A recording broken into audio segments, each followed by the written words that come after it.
Dans cette capsule, nous allons parler des transferts d'énergie.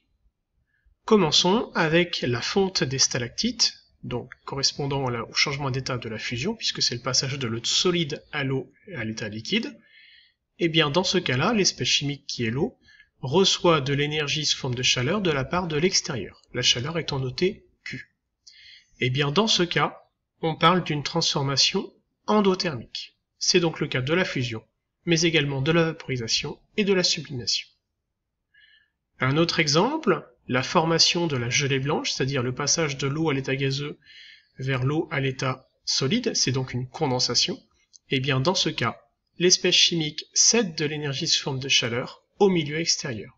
On parle alors de transformation exothermique. C'est le cas de la condensation, mais également de la liquéfaction et de la solidification.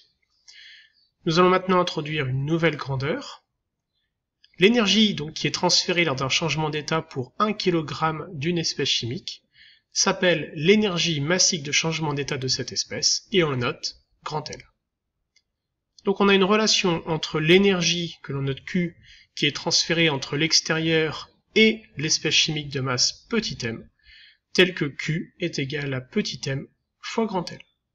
Au niveau des unités, donc l'énergie est en joules, la masse est en kilogrammes puisqu'on est en physique, et par conséquent donc l'énergie massique de changement d'état s'exprime en joules par kilogramme.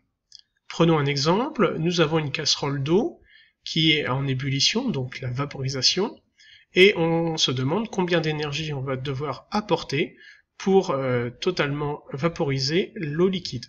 On a une masse d'eau de 350 grammes, l'énergie massique de vaporisation de l'eau est de 2265 kJ par kilogramme. Donc vous voyez que là, l'énergie, elle n'est pas donnée en joules par kilogramme, mais en kilojoules par kilogramme, et ça c'est pas très gênant. Ensuite donc, on prend la relation, donc l'énergie est égale à la masse de l'eau fois l'énergie massique de vaporisation de l'eau. On passe la masse en kilogrammes, et on peut laisser l'énergie massique en kilojoules par kilogramme, seulement on obtiendra l'énergie en kilojoules, donc ici 793 kilojoules, en tenant compte des chiffres significatifs. Ce que vous devez savoir dans cette capsule, c'est évidemment identifier le sens du transfert thermique lors d'un changement d'état, et le relier au terme exothermique ou endothermique. Citer la relation entre l'énergie échangée et la masse de l'espèce qui change d'état, et évidemment exploiter la relation. Voilà, j'espère que vous avez tout compris, je vous dis à bientôt pour une prochaine capsule.